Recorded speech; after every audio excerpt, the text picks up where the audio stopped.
G'day, how you doing? My name is Steve and I'm from Brisbane. But I did actually start my business career right here in Adelaide back in 1994. And it's great to be back in Adelaide. Recently ranked 5th most livable city in the world for the 5th year in a row by the Economist Intelligence Unit. My PR firm made me put that in there. I am where I am today thanks to Adelaide. Moved here in 1993 when I was posted here as a regular soldier down at Warradale, the barracks in southern Adelaide. Soon posted up the hill to Woodside. I was a technician, an electronics technician in the Australian Army. And in 1994 I had this crazy idea to start a business, to take our nest egg for a home loan, an $11,000 home loan deposit, and start a business. It's probably a terrifying conversation with my wife because I really wanted her to say no. When I asked for permission, I was supposed to go and do this with our future. And in the second scariest moment of my life, she said yes. So that business was SENet and it was a dial-up ISP, and there's a few customers in the room, ex-customers in the room tonight, which was great. It was really good seeing them again. This is actually all the scarier yet because before I started that business and spent that money, I'd never actually used a web browser. And in fact, I'd actually only seen a web browser over somebody's shoulder. I used to go to a Linux user group meeting here in South Australia called the SALUG, South Australian Linux Users Group. And we finally got the Mosaic web browser compiled, and I saw someone using and interacting with the server. And I knew instantly the world was going to change. And I had to be part of that. I felt this palpable sense of urgency to get into this business. I prefer to think I was pretty convincing with my wife that night in the car on our way home. Either way, our home loan deposit was safe and we started a fantastic business journey. We began that business, as Sarah mentioned, in a small rented army married quarter in Flagstaff Hill. I didn't bother to ask permission to install 14 phone lines because I knew they'd say no, so I just went and did it. We ended up buying the house next door when I left the army and that business started being successful. Luckily, the house next door was for sale, and luckily that house was actually one house closer to the Telstra exchange because literally I removed the cable from the wall, pulled the cable through the street and put it in a new house. I didn't know you actually had to tell Telstra you're going to do that, so we're just lucky it was a bit closer. Eventually we moved our operation to Grote Street down in the city, and it was the best move we did. Sold that business in 2000 to Aussie Mail, and prior to popular press, not to Malcolm Turnbull. I didn't meet Malcolm Turnbull until 2004, although he was involved in that business, I just never met him. When we moved back to Brisbane in 2000 after selling that business, I met up with an old schoolmate and we started another business together called Pipe Networks. That was a great business, started that in 2001. We listed that on the ASX in 2005 for 40 cents. I left there as a full-time executive in 2008. There was only one job left in the business and my business partner wasn't going to give up CEO. It was time for me to go. So I went and worked with Google in California for a year. I got to the US 3 weeks after Lehman Brothers fell over in 2008, which was a surreal time to be in the US. It was a lot of fun. Came back when we sold that business to TPG Telecom. That business settled in March 2010. We listed it for 40 cents. Just prior to the GFC, we hit $4.80. Just post the GFC, we hit $1.80. And we sold that business for $6.30 about a year later. So it was a roller coaster ride, to say the least. Pipe Networks taught me a lot about business. All new adventures do. The salient lesson for me was how simple innovation can be. And I'm actually getting to hate the term innovation. I think it's a fantastic thing what the most recent Prime Minister we've got has done with the term innovation, but it's now overused, it's abused, and it's a consultant fee fest, and it drives me insane. Our innovation was we knew that something was possible, and we knew customers wanted it, and therefore we decided to give it to them. Which might not sound like innovation, but the current operators at the time, the Telstras and the Optuses and the Uecoms, didn't do that. Didn't even the customers asked for it, they refused to give it to them, and so we came along and did that. We disrupted their business. So innovation doesn't have to ferment in a lab with people wearing laboratory coats. It can be anywhere, but it needs to be driven by entrepreneurs. And in fact, 14 of the 15 world's top listed tech companies had no genesis in higher education research or university projects. Only one did, and that was Google. Google was a doctoral thesis from Larry Page and Sergey Brin. So when we talk public policy in this space and about where we should expend our effort, 14 of the top 15 listed tech companies in the world had no genesis in public research expenditure. I'll repeat that 15 times during this talk, or something similar. Since Pipe Networks, I've been an active supporter of entrepreneurs and tech startups. The title of this talk was meant to be Why SA is a Great Place for Entrepreneurship, and I don't really want to upset my hosts. But I've come to tell you here that all places are great places for entrepreneurship. And that's a real problem, less than an opportunity, because there's a lot more other places than there are Adelaide and South Australia. So you're not just competing against Sydney and Melbourne, you're competing against every place in the world with a half-usable 3G signal. And that's the threat. And unless we take it seriously, we are dooming us and our children and our grandchildren to mediocrity. So we need to work hard, and we need to work constantly, and never give up at making South Australia a great place for entrepreneurship, because it's got nothing going for it above any other place on the planet, probably bar North Korea. In fact, very few places are that bad anymore. Maybe Australia in general is one of the worst places to start a business, to be honest. We are a long way from everywhere. And this comes down to the world's longest supply routes and the world's longest and most expensive communications routes. To compound that, we're a small population. We're 23 million people, actually quite affluent people, and that's also a problem. So I go on lots of trade missions. I've been to Israel on a trade mission. Israel's a country of 8 million people, and they're actually reasonably, compared to our affluence levels, they're reasonably quite a good deal lower. They're probably closer to poverty as a population. But they punch above their weight. They know they have no home market to sell their goods into. So they look global from day one. In Australia, we have 23 million pretty affluent people. We can have a lazy, good-sized business here, and it doesn't tend to grow out of its home market. So our population's an issue on many levels. Economic distractions. We have this intoxicating range of minerals just below the dirt in Australia, and it's really cheap to get to, right? So every 10 or 15 years, when the commodity prices favour us, we get all crazy. We lose our heads, some kids here, sorry, over minerals, the easy button, slow growth industries. In Queensland, we had this crazy thing called the previous government, had crazy policy called the 4 pillars policy, 4 industry pillars, which was mining, tourism, construction, agriculture, right? All things that are going to be there regardless of what the government does, right? So the problem there is it actually ransoms your economic future to luck, because all it takes is bad weather, bad commodity prices, bad currency, and you are stuffed. And if you get 3 cyclones in 2 years, as we did not long ago, your mines flood, the tourists get driven away, and all the crops get devastated. So you have this amazing triple whammy of issues that come. So you need to place your economic future in something you can control. And the old slow growth sectors aren't anything you can control. Overregulation. We have an amazing amount of overregulation in this country. We need to spend our time to stamp out as much of that as we can. This ties up commerce, and really we need to find the regulation that preferences the old and the slow over the new and the agile, because that's what's holding us back. But look, Australia's where we are. So for all of our problems, it's a place I love to live. I think it's one of the best places in the world. A lot of us go travel overseas, live overseas. We return for a reason. We actually do know how good it is here. So whilst it's difficult, it's no reason not to do it. Have a whinge. I buy my right to complain because I try and do something about it. So get in and do something. With so much acting against us, we need to actually have a less politically charged conversation about the amount of red tape, regulation and cost we seem to willfully inflict on ourselves. We don't have the luxury of a low-cost base, and we need to fix that. And we need to remember that, and if possible, fix that. For entrepreneurs, the world has shrunk, and this is not just the increase in bandwidth and international communications links and the cost of data and access to communications, but also the soft infrastructure to take on the world. 10 years ago, more than 10 years ago now, when we started Pipe, it took $250,000 in capital and a terrifyingly expensive and hard to get access to telecommunications service to actually start that business. Nowadays, all it takes is a little bit of internet, a few $1,000 and maybe a $600 laptop, and you can start a business that sells to the world. Everyone else in the world is doing that to us right now. That's actually happening. That's not a possibility. We're being inflicted with it right at this point in time. Things like server virtualization, APIs, open source software, and many other factors have conspired to start making a business capable of global reach really inexpensive and really easy. The only really hard thing left is acquiring the knowledge.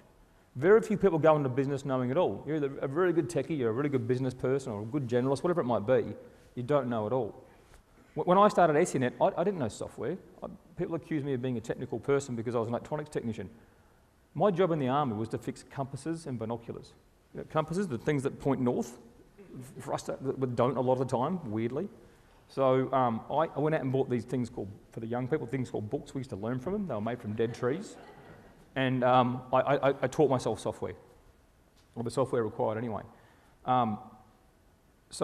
But nowadays you have this amazing range of online courses, Coursera's, and all the different bits and pieces out there where you can actually learn how to do things.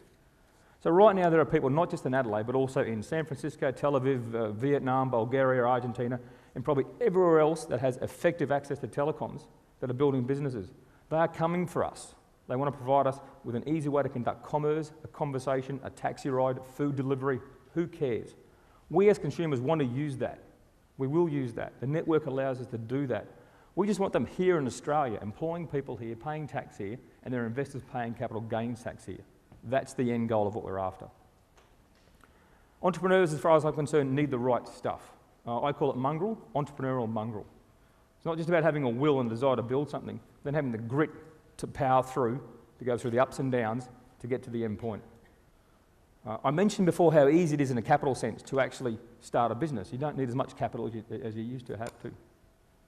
And the only really hard thing is acquiring knowledge. I come across so many people who refuse to learn, which is frustrating. It's so easy. You don't have to flip through books anymore. You go online and learn. From my world of tech startups, in the core founding group of founders, you need technical expertise. If you don't have that, you are fundamentally broken. People who refuse to get that because it's too hard or too nerdy don't display the entry-level grit that's required to do this, and it's an instant fail. I started an entire program called Startup Catalyst because I got tired of hearing good ideas from technically empty-headed people. Right? I'm saying that in a very derogatory way because the skills are that easy to get that those who don't get them are just actually lazy. So the Startup Catalyst program, we take 20 very bright, technically bright, 18 to 25-year-olds to Silicon Valley for a 12-day entrepreneurial immersion program. I got sick of seeing people not do it, so I decided to change it. You need that grit. We just need to support smart people who are driven for a global business with modern business awareness. And should we care if they're building, everyone wants to cure cancer, but should we care if they're curing cancer or building the next Pokemon Go? Right? Because if it's about jobs, high-paid, technical, high-tech jobs for our citizens, we need to take our heads from our backsides and stop caring about where these jobs come from. Old people shouldn't decide what young people are going to do. It's ridiculous. Find me the person that would have sanely backed Twitter, Snapchat, Airbnb before they had their viral awakening. So when that entrepreneur first pitched these crazy ideas, we'll sit back and would have gone, you're going to do what with 140 characters? These things have changed the world. We need to just enable smart people and get the hell out of their way. Success to me in encouraging entrepreneurship is a pipeline. Everything for me is a pipeline. A pipeline is you start at one end with a whole bunch of leads, you work on those leads to qualify them, put them through the sales process, and you get some result at the end. You start with 1,000 here, you get one out there. So it's a long pipeline, it's a hard journey. At one end of the pipeline, you have lots of highly skilled, highly motivated people. As time goes on, these people will actually work on their ideas, their businesses, understand the market. They will drop away. They won't display the appropriate level of entrepreneurial mongrel and grit. And you'll be left at the end with those people who actually have something. They have a market, they have the knowledge, and they have the desire to follow it through. We need more people at the front of the queue. Preferencing people at the back of the queue is ridiculous. I'll get on to later on with some numbers regarding startup ecosystems, but the one that sticks in my head is Israel. For a country of 8 million people, I was told by a VC there that there are 7,200 tech startups, and the quick math says that's about 1 in every 1,000 people have a tech startup. I called BS on that straight away. And he said, no, we've invested in a company that writes the yellow pages on them. Look, there's 7,200 of them. But we only think 3,600 are investable. And you're lucky to count 2,000 tech startups in Australia, let alone investable ones, in a country of 23 million people. We have a deal flow problem. We have a problem at the front of the funnel if we're to match a performance like that. So we need lots of people starting. Some will be successful. Some businesses will be what I call a sideways success. They'll lurch into being a very nice Australian-sized business that never really gets out of its home market. Still a good business. That person's into entrepreneurship, in business, and actually employing people. What will come from the other end, though, will be a whole series of businesses that redefine how we do things. Be it Twitter, be it Airbnb, Uber, Pokemon Go, who really cares? So we need to back smart people. Smart people at the front of the pipeline experimenting on customers. in the real world and seeing what happens. We need to start with a change in the attitude to success. We need our society to revere success. We seem to attack success through some primal jealousy mechanism, and that the famed tall poppy syndrome is really emblematic of this. It needs to be stamped out. We need new billionaires for our young generation to look up to and admire. We need more Elon Musk and less Clive Palmers. We need to make success, and that's not tall poppy, the man's just an arsehole. We need to make success openly desirable and celebrated. This will encourage more people to look at business and want to get into it and give it a crack. We need more to succeed. We need to drag their investors, their employees, along to be the next cohort of angels, founders and investors. Pay it forward and encourage more people to do it. We need to kick this snowball down the hill. And the encouragement needs to start way before university, way before university. It needs to be in schools. We need to encourage young people to not just look at tech education, but also arm them with modern business practices. This isn't 36-page business plan stuff. This is lean startup and all the modern practices that birth some of these amazing businesses. We need to bring in experts from around the world here to help us do it better. We need to send our young people, this is one you're going to love, we need to send our young people over there to get a better understanding. We need them to learn, not to fear people going to San Francisco, Tel Aviv, Boston, Boulder, etc. We shouldn't fear that any more than we should fear Harry Kuehl going to the EPL or Nicole Kidman going to Hollywood. We need to send our people there, they'll get the experience, they'll come back and they'll stay here. Then we need to actually encourage people to start a business. That might seem like it's a simple statement. If this is about jobs, new industry, then we'd better be willing to see more businesses started. Once again, it might sound obvious, but every time we have an economic-wide response, for example, in this statement from Malcolm Turnbull, our answer seems to be, let's fund academic research. Give more resources to a sector that has proved time and again it cannot create jobs, and I know I'm standing inside a university hall at the moment, I didn't plan this. They are great at discoveries, and we need great discoveries. But they are not a wellspring of jobs, immediate jobs. It's fanciful to hand more cash over to a system that's proved they can't do it at least for the last 10 years. The rate of startup formation in Australia is abysmal. Tel Aviv has over 2,000 startups per million. Silicon Valley, 1,000. London, 500, alongside Berlin, Austin and Seattle. 500 startups per million people. The graph I got these details from, I think Sydney is 170 to 200 because it goes up in increments of 500. And Brisbane, Adelaide and Melbourne are way behind that. We need to do better. If you want to be known as a place that's good to start a business, then you need to be a place that's good to start a business. Investing into research projects will not do this. If you want more entrepreneurs, then encourage entrepreneurs. It's lost on policymakers, and I don't know why. This is no siren call to end funding research. This is no siren call to end education, right? Einstein sat in a room, someone paid Einstein to sit in a room in 1905 and think about light, right?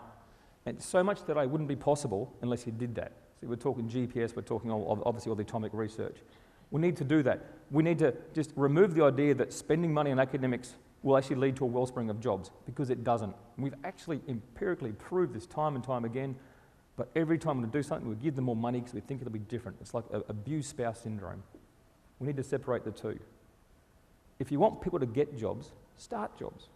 The best bang for buck you'll get with public spending is to encourage people to start a business. There is so much focus on getting current business to change, to become more innovative. Who wakes up in the morning and says, I need to be more innovative? It just doesn't happen. Maybe if you're tasked by the CEO, because the CEO goes, well, if I'm going to go to that lunch with Malcolm Turnbull, I better have a corporate innovation lab because he loves innovation at the moment. When you mandate this approach, there's no primal corporate instinct to ensure the job is done appropriately. The best way you get a corporate to innovate is to terrify them with the loss of revenue and the loss of customers.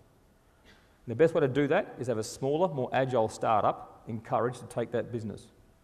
They will then innovate, and innovate honestly and innovate aggressively. If they don't innovate, they will lose. If they have that attitude, I say good riddance, say g'day to Borders and Kodak on the way out. We need to encourage lots of smart people starting new businesses. These will be startups, whether they're global players or not. These will be the ones who terrify the complacent businesses that we currently have to deal with, the ones who laugh at passing us the Australia tax or lobby government to leave regulation in place to make things here more expensive to their benefit. To do this, in order to encourage new business, we need to do things like have better access to capital, tax breaks for investors. In Australia, we already have ESVCLP, Early Stage Venture Capital Limited, I can't remember what it stands for, Early Stage Venture Capital Limited Partnerships. It's a capital gains tax-free way for VCs to invest in businesses. We have the Early Stage Innovation Company, which leads to a 20% tax offset for angel investors in early stage companies. That's part of the NISA plan. And several other schemes. We need to think of more ways to encourage private capital. Whatever you do, do not burden the sector with more paperwork.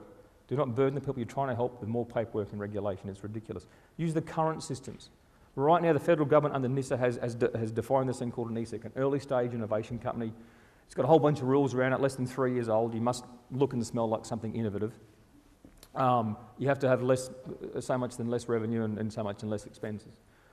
So they've ring-fenced their concept of an innovative startup. That's great. Let's do things like, for example, for people who are employed by this early stage innovation company, let's double the HECS repayment threshold. Let's, instead of giving a 45% R&D tax rebate, let's make it 90%. Because this isn't Macquarie Bank, this isn't Telstra, this isn't CBA who are going to milk the regulations.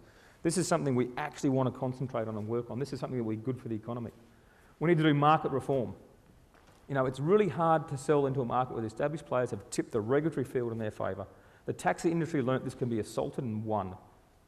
Maybe it's too soon, but the power industry will work it out next. What about the pharmacists? Has anyone tried to start a business in the pharmacy space? What a ridiculous, over-regulated space. While we're at it, telecoms. Don't even start me on NBN. If the answer to our problems is a new monopoly, we did not understand the problem. And we are left foisted with a brand new monopoly. And those who remember telecom know how bad that is. Access to talent. We need to bring outsiders to work with our companies, even start them here. There's talk of an entrepreneur's visa, which is great. Use HECS as a lever once again. Leverage the ESIC. Leverage this thing they've already gotten through the Parliament in order to actually enact more regulation. Back modern business programs. These would be the accelerators that have taken the mantle from the otherwise stale business schools, where a mix of equity, guided entrepreneurship and networks have grown businesses such as Dropbox, Airbnb, Zenefits and the rest, Stripe, everything. You can back them several ways. One is, for example, take the NICE scheme, the New Enterprise Incentive Scheme, which if you want to start a hairdresser or a lawn mowing business, you can be paid the dole for 10 months while you get that business up. Why not make that available to entrepreneurs and startup founders inside of accelerators? It's a very, very easy way. Work inside the current regulations. Let's not just over-egg this pudding. There's a Brisbane-based business called, they have a game called, a small game called Fruit Ninja and Jetpack Joyride. It's only installed on 700 million mobile devices worldwide, Half Brick Studios. That was started under a NICE grant. So one of the world's biggest gaming companies was actually started from basically work for the dole program almost. And there's lots of other things. In all reality, we need to try lots of other things. We need to try 10, a dozen, 15 things, and every year we cut the 2 or 3 that don't work. Until we find the 2 or 3, we're left with the 2 or 3 gems that do work. And every market will have a set of programs that work best for it. We need to be ready to try, and this is a big ask because this is public policy, this is public money, some of it's going to be wasted. But I give you this situation. You can either have a bunch of old people sitting in a room trying to work out the 3 best things to try, all of which are probably guaranteed to fail, or you try all 10, you cut the ones that don't work until you're left with the 3 that do. Under one situation, you waste 100% of the money. Under one situation, you waste 70% of the money. There's a better way to do this. Try lots of things. This is where I've actually got to give a lot of props to the Queensland government. They've got about 14 things they're trying with respect to startups and innovation. And I think that's a very brave and appropriate way to do it.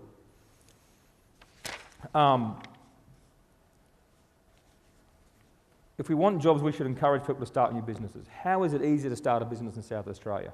Is it easy to start a business in South Australia? Why is it easier to start a business in South Australia? You know, have a go. If it doesn't work, encourage people to have a go. If it doesn't work, clean things up and try again. If your business fails, you've just learnt a lot about business. We need those lessons back in the community as fast as we can. We can't get too laissez-faire to business failure, and I really, really rail against people and you know, start-out founders who plan to fail because every entrepreneur in Silicon Valley's failed at least 3 times. If you've planned to fail, go somewhere else. We don't want you. You need to want to succeed that bad you'll claw it from the ground with your hands. That's the grit I'm talking about. When you do, you shouldn't. If you do fail, you shouldn't be put in the penalty box for too long. So to pay the federal government some compliments, their NISA plan had a few really good items in there. revolving around a series of regulations to make us a little bit more like Chapter 11 in the US. So when businesses don't quite go right, we can take all that experience and all that risk that we built up, and we can transfer that to a new business. So hopefully the same mistake won't happen again, and the entrepreneurs are that much richer for the experience. But what can the states do? So this is Australia. So much corporation law and taxation levers sit with the federal government, so it's really hard at a state level. In our rush to be this homogeneous Australia, we've removed every ability for the states to strongly dictate their own economic future, and that's just reality. Is South Australia doing things to encourage new business? What will they do in order for it to be a place of choice for entrepreneurs? This is not just government, but the wider community as well. In fact, if we leave it to government, we are doomed to failure. They cannot do this alone. But is South Australia just looking to encourage businesses to increment, this innovation, corporate-driven innovation? Is South Australia looking to do what's done before, look to the uni and research sector as some form of really weird, easy button that they can press to get spectacular-sounding program names that just sound like great buzzwords?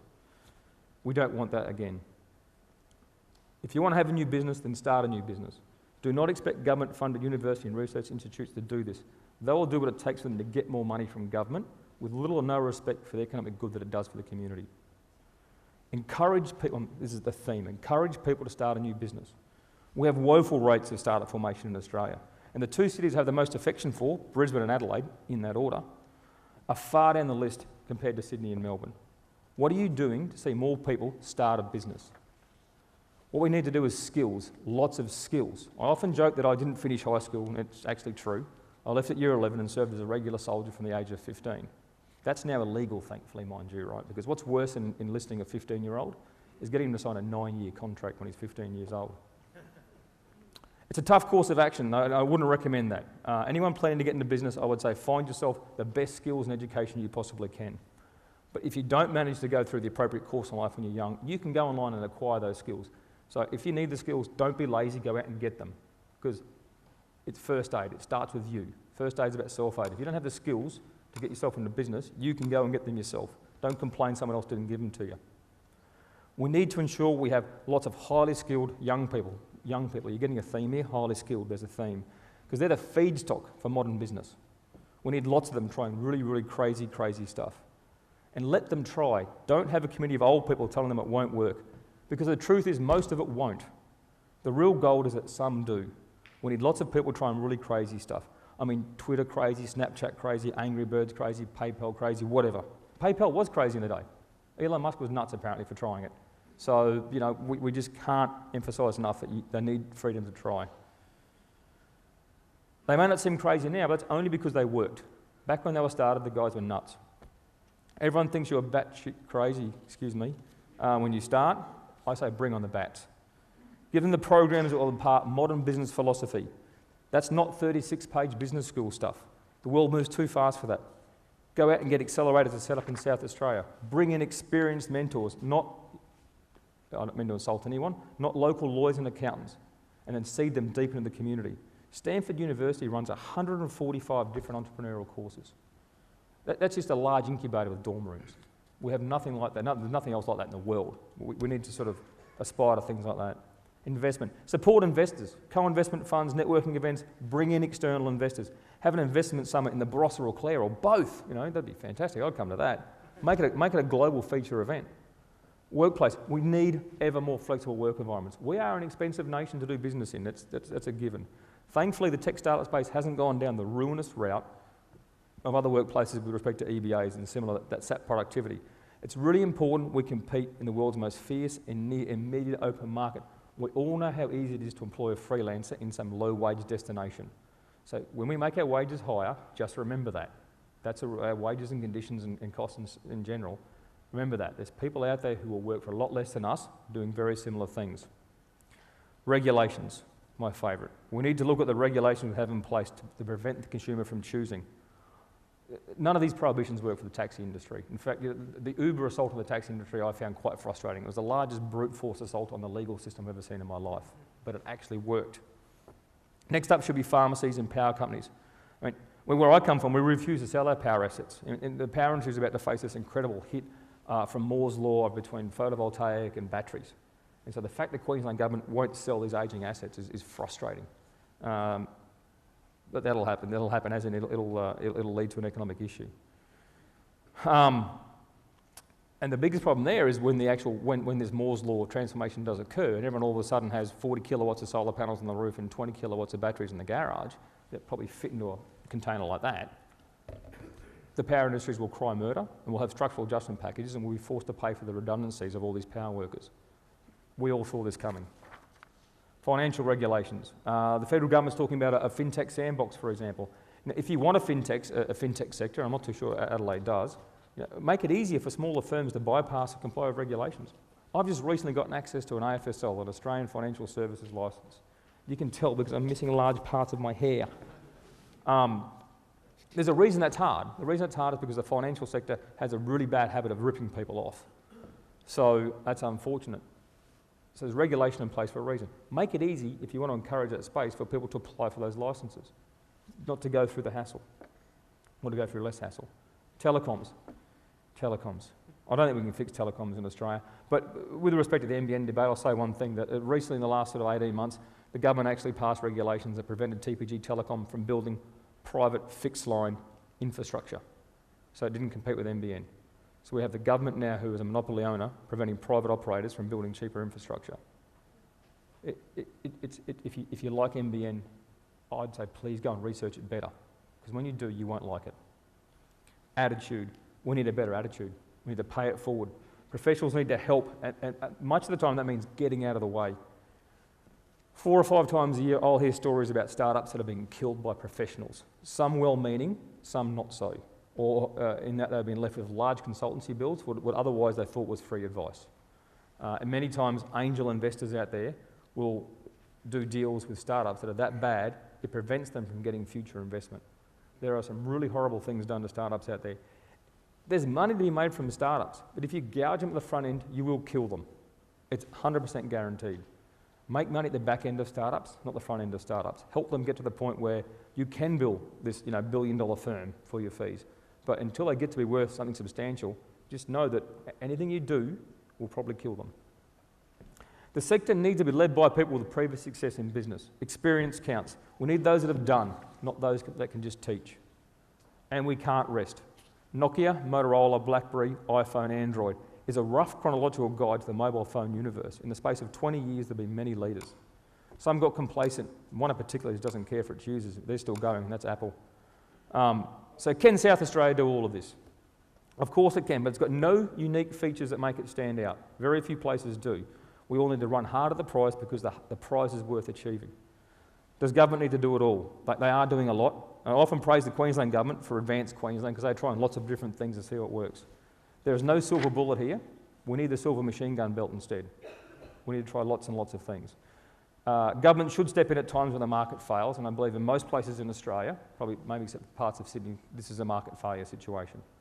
The SA government has things such as the venture capital, I'm going to miss some of these, but they have the venture capital fund, microfinance fund, small business innovation research program, innovation voucher program, competitive foods initiative, Nano Connect, lots of others. Lots of that's money to research institutions as well, so you can ignore it.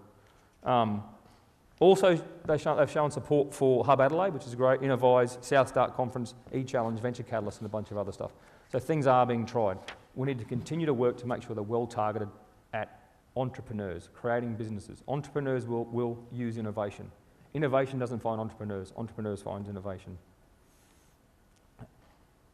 Are there entrepreneurs in the community, previously successful entrepreneurs, to take this process by the scruff of the neck and drag it along at the pace it needs to go? This is what I do in Brisbane. It makes me no friends at all. But literally, I get people out of the way and I do what has to be done because I just know that some people there will hold it up for the sake of holding it up. And you need people who have done it before. This has to come from a position of knowledge and experience. It needs to be led by those who've done it before. None of this will happen quickly. I've been going in Brisbane for 5 years now and it's still a long way to go. I feel now that Brisbane is now only eggshell thin. That's how I feel in Brisbane. I've got to the point where it's now, I've gone from nothing to eggshell thin. And that means it can break quickly if we're not careful. And Brad Feld, who I know travels to Adelaide quite a bit through his relationships through University of Adelaide, I think, says it best. He says, it will be 10 years to get a result. And when you get 5 years in, it will still be 10 years. So this is a constant, ongoing thing. South Australia is a great place to start a business, but if you want to keep it that way, constant effort and diligence is required. Because everywhere is a great place to start a business. Now get up and have a crack.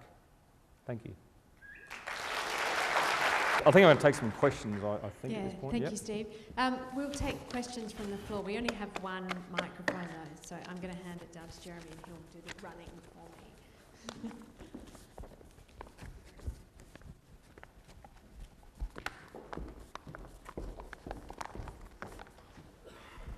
Thanks, Steve, for that inspiring talk. My name is Frank Will from Innovate. You mentioned Elon Musk. I don't know, I didn't count how often you mentioned him. Have you got any views on transportation, the next big thing in mobility? So I really, a lot of reverb here. I couldn't get that question at all, sorry. If you got any views on mobility, you mentioned Elon Musk a couple of times. If you got Yep. any views on mobility? Yeah, look, I think what he's doing is cool. I mean, I've sat in his cars once, that's about it. It's got to change. I saw some fascinating stats recently. There's 1.25 million people killed every year in a vehicle accident. And so, you know, if some of the stuff that's happening, not so much in electric car space, but in the autonomous and self-driving, can reduce that, that's massive. I mean, that's like curing some forms of cancer. That's actually really huge. So that's going to have some profound changes in the way we design roads, emergency rooms, you know, a whole bunch of stuff. So I'm not a car person. I reserve all my money for things that fly. So I've still got a 2006 motor vehicle. So I think it's great. I love the concept of a self-driving car. I'll use that. I live an hour and 5 minutes from where I work, so I actually get a driver to work in the morning, so I can actually do work in the back. I don't need that much frustration before talking to people. So if knowing the freedom that gives me, I'm willing to pay for that. It should cost a lot less if it's a self-driving vehicle, be able to sit there and conduct business. So it's going the right way. There was a recent email that went around from, the title email was, VC gets mad and quits over taxes. I'm not too sure if you saw it, but in the middle there was actually a graph of Brooklyn taxi and rideshare numbers. Did anyone see that at all? There was like yellow cabs, green cabs, some other cab company, and rides per month. And I'm pretty sure the middle of the graph where all the cab companies sitting were around about 500,000. And curiously, it was bubbling along. The cab companies were just slowly going down. Maybe over a couple of years, they've gone down by maybe 10%. In the middle, Uber came up and smashed out to 750,000 rides, and Lyft was doing the same thing. So Uber actually took very little share from cabs. They've actually created this entire new market. So not just the Elon Musk of the world, but people who are revolutionising transport by on-demand transport have actually opened a new market. In that graph there, the people you feel sorry for are the manufacturers, because you have to be buying less cars in that scenario, or selling less cars. So bring it on, it needs it, but I haven't refollowed it. Thank you so much, Steve, for the honest talk. I just started my entrepreneurship journey 2 weeks ago, watching Shark Tank. Oh, sorry. Yeah. Hopefully it will not be that disappointing. I have one particular question. I wanted to ask you if you can be my mentor, but that's a different thing. There are so many people out here who want to become successful entrepreneurs. You are in a position of power. Would you be interested in running an online community for IT technical entrepreneurs where you can give one advice where hundreds and thousands of entrepreneurs can get some benefit? Because it's very hard to get your time and other very successful people. My next free appointment slot's April, and that's not a joke. Do I want to do more in the day? No, I don't. I encourage you to seek out, someone's done that. I do follow some people online, and one of the US sharks I really enjoy following is a guy called Damon John. He's a fashion entrepreneur type thing, but he's got some really good marketing advice, to be honest. So there's plenty of people you can follow. What I recommend, and to mentors and stuff, like, I was very flattered by the introduction about this fantastic tech entrepreneur. I sometimes shake my head at that. I thought, do people actually read my bio? Because I used to hook up dial-up modems, and at one stage we dug the street and installed fibre cable. We did really well from that. I wrote a lot of software during that and other bits and pieces, but I haven't started a tech or software business. I started infrastructure businesses, and they had a lot of technology involved. So research who you want to help you, if you know what I mean. This is why my point before about don't let very well-meaning local lawyers and accountants be the local mentors and experts, because they're not. It's that simple. You need to find people who've done it. You need to find people who can help you the best. Not annoy them. Introduce yourself gently. That's always a pretty good start. But look at their background, because, and all advice is valid, but if you actually run the advice they give you through a filter of their experience, it actually means so much more. So if you know that I'm some old telco hack, right, then you should balance that against some of the advice that I'm giving out. So always just research people's background, make sure that the advice you're taking comes from it. Literally, the reason I got onto TV, because I had to raise my public profile because I was in a meeting with the Premier and a professor of entrepreneurship who'd never been outside university his entire life, and of a very generous 30-minute meeting with the Premier of Queensland, I had to burn 25 minutes telling why they knew what the hell I was talking about. And I thought, that's ridiculous, because this professor knew more than me because he was a professor of entrepreneurship. That's batshit crazy. So I'm sorry for the kids and their parents, I do apologise. So, looking at the background, I didn't know the guy was going to the meeting. If I knew he was in the meeting, I would have researched him beforehand. I would have actually probably destroyed him on the spot in 10 minutes. So, but you've just got to understand where that's coming from and what their background is, and you'll always take value from it, but it might be different value than what you thought you're getting. I just wanted to ask about the movement at the moment that's building momentum is the outsourcing, offshoring movement overseas, and the model seems to be hire the manager here and then below level income all the staff overseas. And I just wanted your comment on the future of Australia with that, where we're not actually educating the lower level. Well, I think we are. Most of my businesses use offshore hubs for development, to be honest. You can't do it sanely and profitably here. We compete in the global market. You've got to, you are competing against people from those areas. And the people that get employed have, comp science degrees very similar to what you get in Australia. They're just paid $20,000 a year instead of sort of 120. That's the reality. It's sad, and that's actually a good wage for their live. So not like you're ripping them off at the same time. And if you want to compete in the global world and you're competing against that, what do? Do you take the high road and go bankrupt? Or do you at least leave part of your business here? This is my point about regulation. We are regulating ourselves into a high-cost environment where it's that simple to bring on resources that are really cheap. And, and the government can't change that. They proved that with Uber. I mean, it's crazy, they couldn't shut down Uber. They actually knew where every Uber cab in the world ever was, and they still couldn't shut it down. So they didn't really care. That's the reality. So there's no way in hell they're going to shut down the offshore labour market, and that's the problem we've got. So no real answer. I think it's depressing, but you've just got to do it. So in a similar context of my Shark Tank businesses, so before I had Shark Tank, I never had, I love all my Shark Tank businesses, don't get me wrong. I call them my hula hoops and yo-yos company because they're all these little plastic things. And so I get introduced to all these new concepts like inventory. I'm like, what the hell's inventory? Why would you have inventory? I'm used to other bits and pieces. And it's depressing. You just can't make this stuff in Australia. You sit there and you try and you run the numbers and you try and use Australian manufacturing, it's 3 times the price and you just won't sell it. So, we do live in a global economy. We have to understand where we can operate the best. So not just in software and services, but also in hard goods. It's really tough. I think there was a question up there somewhere. Hi Steve, I'm Janine from CSIRO Education and Outreach. I just want to pick up on your comment about starting the next generation of young people. We have 2 programs that work on that pipeline. Digital Careers, which promotes ICT careers for young people, particularly the ones that aren't considering comp science or those sorts of disciplines. And we also have ICT in schools, where we try and get ICT professionals to go out and mentor and work on projects with school children.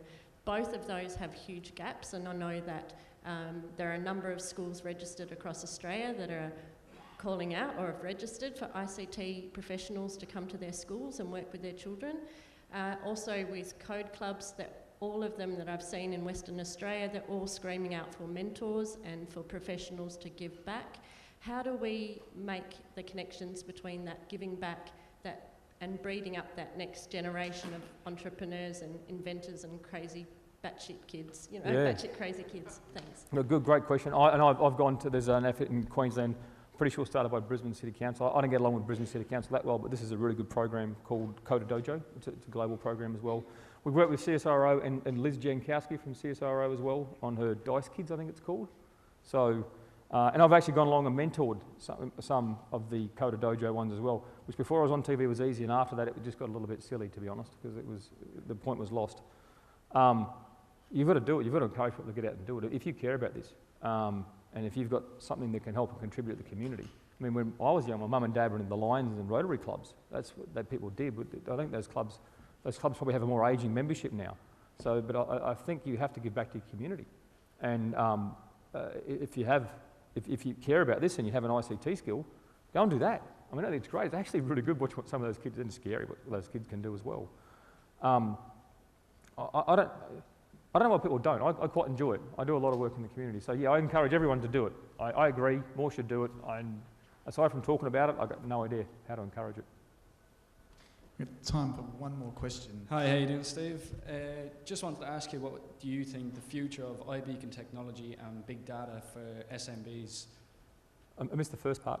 What do you think the future of iBeacon technology and big data analytics? Is that iBeacon? iBeacons. Oh, yes, right, like right. Bluetooth technology. Yeah, low power Bluetooth. Okay, now, so one of my favourite sayings is traction trumps opinion. You know, I hate it, but if everyone's using it and it works, I'm obviously wrong. So, but I've been through, as probably a few others in the audience have as well now, think about it, all the gimmicky things that have come along. I used to have something called a Palm Pilot 3. You remember that? It was like a weak version of an iPad or something. But you actually transfer information with this thing via an infrared beam, like the thing you use to control your TV, right? So you could squirt business cards over and emails between yourselves, and that went away. Now we use infrared for your TV, right? When Bluetooth first came out, Bluetooth was actually going to be, you could walk into a store, and this is back in the late 90s, Bluetooth was going to beam information to your phones, your Nokias and your Blackberries and other horrible phones, and you were going to get all these specials and all this sort of stuff that Bluetooth low energy is sort of talking about now. And now Bluetooth's good for your headset and your mouse, if you know what I mean.